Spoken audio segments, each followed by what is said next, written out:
Assalamu alaikum and welcome to Moetivation, the show where we dive headfirst into the most amazing minds.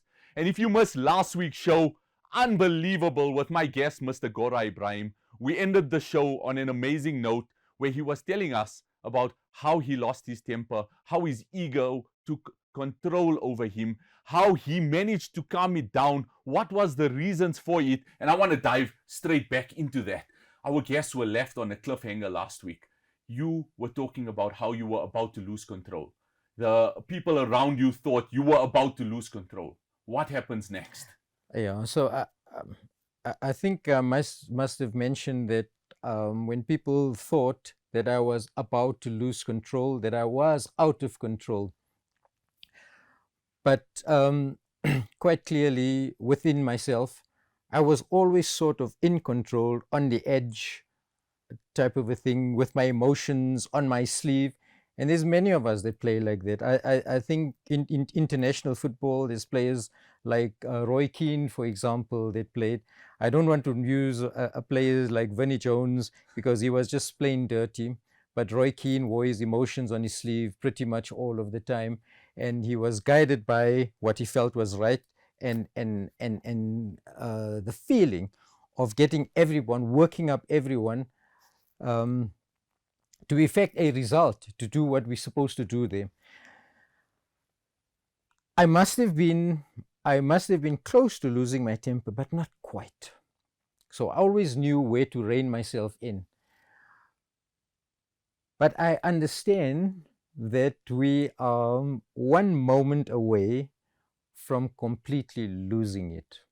And that's why I have such admiration for rugby players, because despite all the aggression that they're showing towards each other, they're able to rein themselves in. But sometimes our ego kicks in. And I'd like to think that temper can be genuine, and then we have that ability to lose our temper in front of everyone. But temper is not always like that. I think we choose when to lose our temper, especially as males. We choose to lose our temper when we lose our temper to someone who is less than us, someone who cannot hurt us, and that is to a woman, to our children, to someone that's lesser than us. But it hardly ever happens that we lose our temper to someone who can really beat us up. But my temper was genuine. So you feel we're always in control of our temper based on who we I think we always of? have or most of the time we have a choice. Interesting. Whether we can lose it completely or not, or whether I should do certain things. We will hardly ever lose our temper when it's someone who is stronger than us. Not hardly ever. But my temper sometimes confused me, because it would go at the wrong time. And because I have a fairly strong command of the language, and I can express myself quite well. And then not only would I throw my toys out of the cot physically, but I could say some very mean things, and I could effect the same damage that maybe even more damage with my mouth than I would with my hands. So that is also something that I had to rein in over the years, and it's not a nice thing. But I did lose my temper eventually, and eventually, when I did lose it, it was at a time when I had the most to lose. But over the years, I was always thereabouts. And I want to tell you, Mohammed, and to the listeners, that I played my best football when I was playing with my emotions on my sleeve, because then you'd see the best of me. Then I was totally in the moment. Whether it was with the opposition, with my teammates, I knew how to rile my teammates, and also how to remonstrate with my teammates to get the best out of them. So I knew, I understood that. But on the day when it goes belly up for me, there's not just me in that moment. It's a culmination of the things that have happened before, and it all comes to a crescendo in that, and of course there's the implosion. And maybe you want to chat about that, and I'm quite happy to. I just want to know, does staying on the edge for so long lead you to that point? They always say that a person who loses his temper, gets into the anger zone, goes from a point of sanity to insanity in that moment. And there's a very thin line between sanity and insanity. He then comes back to sanity afterwards, but there's no guarantee that at some point you'll come back to sanity. And you can remain in that moment, which can then destroy your career, which can then put such a damaging part onto your successful career, where people respected you for playing with your emotions on your sleeve, as you so beautifully put it. But everything in that moment implodes, explodes, and gets completely destroyed. You, I love football. I've always been my football, my emotions and my physical abilities have always sort of complemented each other. You wouldn't want me on your team if I just go through the motions like everyone else. You want a Gora that's fired up. So that means that he's getting everyone else involved. He's getting under the skin of the opposition for the game, because after the game it's over. And I was able to do that because I had such a good understanding of the game, of that 9 minutes.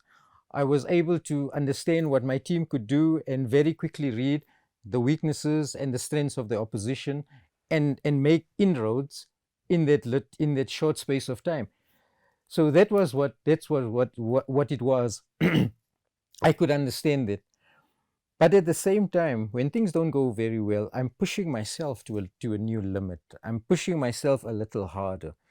And sometimes my body's not reacting, but I know I need to up the ante here in my mind, and I've got to be a little stronger there so that I can have this alignment. And I very often have it, and it very often works. But it's a fine line. It's a fine line. You've got players who understand you and players who say, Gora, calm down. You're not an island.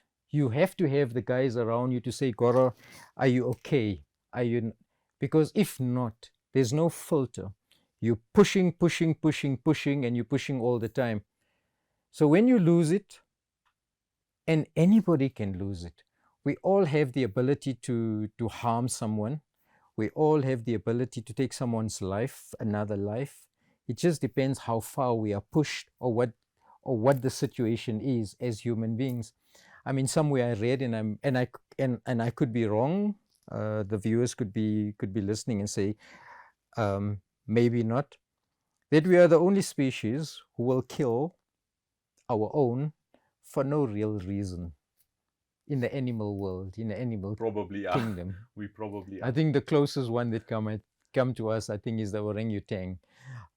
But the rest of them, when they kill, there's a reason. We're either hungry, they this or they that, and we do it. We do it for we can do it for no reason. But pushed to that limit, we're capable of anything. I read about Kentana when he lost his this thing. Kentana makes no apology for what he says. He cannot tell you that he will do it any different tomorrow, because depending on the situation, he's very capable of doing exactly the same thing again. I draw parallels with Kentana. I'm not Kentana. Kentana was a superstar, and he had the opportunity to come back, and he was able to win back The fans. his fans, win back the football world. Me, on the other hand, I decided that was it. It was over. I was done with it, and I was finished. And so lots of other people decided that too. At the age of 29, I never went back. Never again. Any regrets? About that moment, they say hindsight is a perfect science.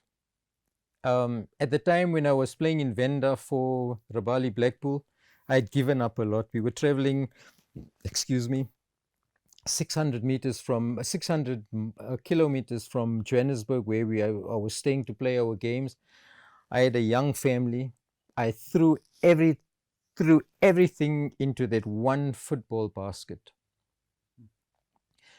If my career didn't go belly up, I know my personal life would have.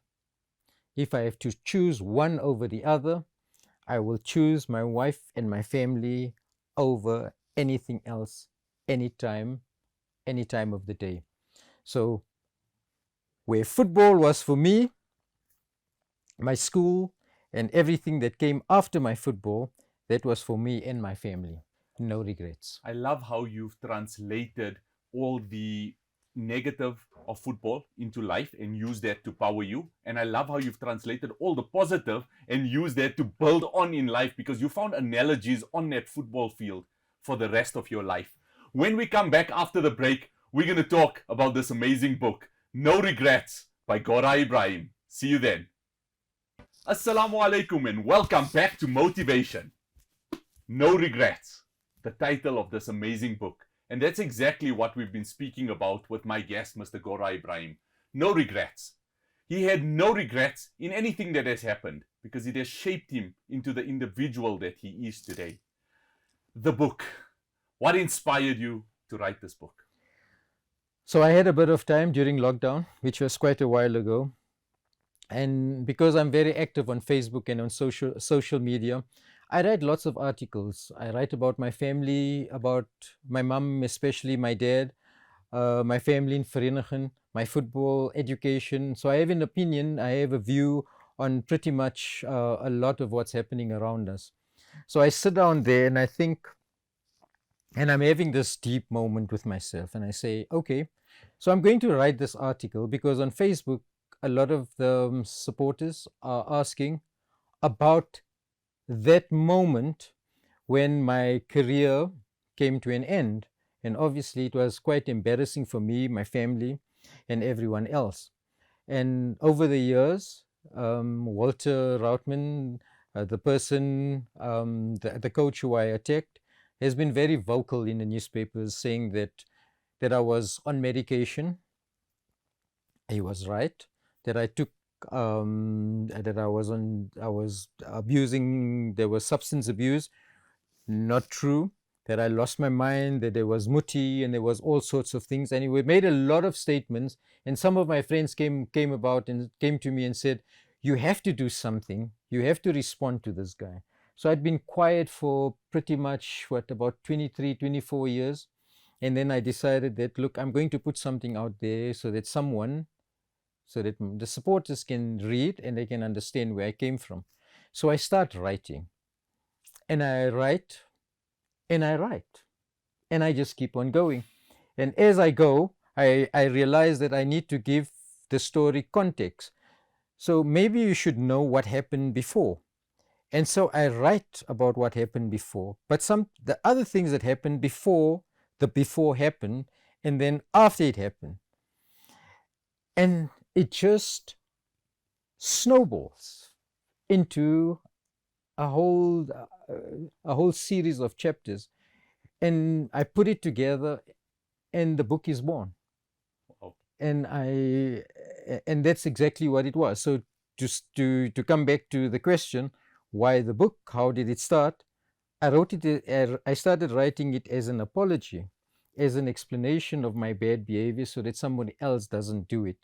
But as I write, I understand that as a human being, I'm quite capable of doing that again if I do not deal with what has happened, what brought me to that point. So if you ask me, any regrets? No regrets. Can I do it again? Yes, I am quite capable of doing it again, but I'm quite happy to say that it won't happen because I've taken complete control, or complete. I've taken responsibility for what has happened that day. You know, we often hear about journaling, writing things down, getting it out of your system. Has the book helped you heal as an individual? It has. So we spoke about adversity, yes, I think I've had more challenges and difficulty over the years, um, with not only with with my soccer, but I'm also an academic. So I'm in many parts. I'm also considered a leader. I've been a principal, and not things haven't always gone right in the jobs that I have. I've always been fighting against people who didn't always have the best interests of the school and the teachers at heart, maybe the parents. I've always fought against them and the systems that they want to do. We always had clashes of what a school should be like and the definition of a few business people who wanted to run the school because of the way they thought a school should be run. So I've had a lot of difficulties there. So as I write, I feel it's a purge of getting rid of all the demons that sat within me. And I could just, as I write, I could just see them leave. And I just felt lighter. Would you advise our viewers to write, even if it's not a book, but just to write to get it off their chest? Yes, especially if you go through some difficulty in your life. Why not? Because we think about a lot of things. It's not the same thinking about something and writing about something. When you write, there is a deeper commitment to your thoughts than when you just sit down there and say and let it come and it goes. Just floating around. No. And when you write it down and you revisit it maybe a day or two, and you say, did I really put this down? Because that's honestly, that's exactly what it is. We can often change our minds, but once we pen it, that's what it is. So writing, yes, writing is a therapy more than anything. It's not always easy to write, but you don't have to write for other people. You write for yourself. And then that's what I did. I think I started writing for myself. Then I started and writing my explanation, and then it turned into this wonderful book. Into this. And I've got some wonderful reviews from people who read it, and they think that it is something that youngsters especially should be read about, older people. For example, I sent it to Thomas Kwenaithe. He's a super sport presenter. Yeah. He read it in one go. He said, Gora, you need to get your story out. I sent it to Sazi Khadebe at Sunday Times. He said, Gora, I couldn't put it down. I sent it to people around me. Mr. Yunus Chamda, for example, who read the raw manuscript. He was at our home a week later and he said, so what are you going to do with this? I know I'm not going to be able to put this down. I'm looking forward to reading it as well. But tell me, where can our viewers get this? How do they get in touch with you? How do they get No Regrets? So sadly, at this moment, I can't tell you, but I'm hoping that maybe we can put something on the screen on my Facebook. Where do we get you on Facebook? My Facebook, it's Gora Ebrahim. Fantastic. And then on Instagram, also Gora Ebrahim. And you can just follow the links there. You can buy two versions. The version that you have right now is the hardcover version. It's a special edition. There's only 200 copies. I think the 200 copies are going very quickly. And there's a paperback version, which is a bit cheaper. Yes. And that's pretty much it. This has been a phenomenal conversation. This is a phenomenal story to write about from deep within you, putting it out to the world. It's so healing to know that people are working on themselves and how we need to work on ourselves, how we need to constantly better ourselves, develop ourselves, find it within us to heal ourselves. Because as adults, we can't go around pointing fingers and blaming everybody for where we are. We have to take responsibility. So for that, I want to acknowledge you. I want to acknowledge you for the individual you are. I want to acknowledge you for the individual you've become, for being able to put it down, for putting your thoughts onto paper and then turning it into a book. I know it's not easy. I know it's been a long journey. So I really want to acknowledge you for that. That's Thank you. brilliant. But before we close the show out, I want to ask you one final question. Absolutely. If this microphone that you have on today could be connected to 8 billion people for 30 seconds, what would your message be to those 8 billion people? Wow. Well, I think 8 billion people in the whole wide world, our circumstances and our situation is very different. Where some of us are now scrounging for food, others are sitting in our lounges and we're able to watch this program. It's different for everyone. For me, personally, whether I hit the lows, the nadir of my life, or whether I sometimes thought myself at the zenith, I've always had a very strong conviction in a higher power, in somebody that is in total control. And ultimately, that is what helped me through all of it. And just one more thing, I have two wolves in me, and I can choose which one to feed. The one that carries all my bad demons, or the ones that has all the happy thoughts and all the happiness. I feed the happiness pretty much all of the time.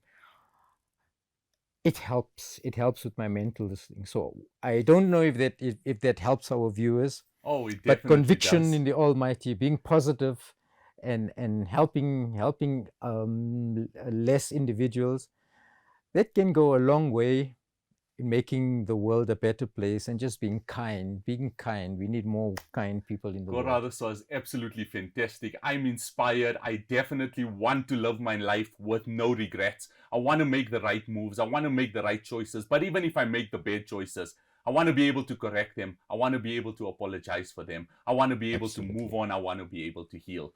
I know the viewers are going to go out there now and get this book. It's so inspirational. It's so motivational. It's exactly what we're looking for in this day and age, when we are sitting saying to ourselves, how can I get through this? What do I need to do to get through this? Here we have a gentleman who has shown us his way. And you know what? I truly believe that in whatever book we read, we will find something that we can take from it, something that we can learn. And if there's something that I've learned in this show, it's to align your triple H's: your head, your heart, and your hand.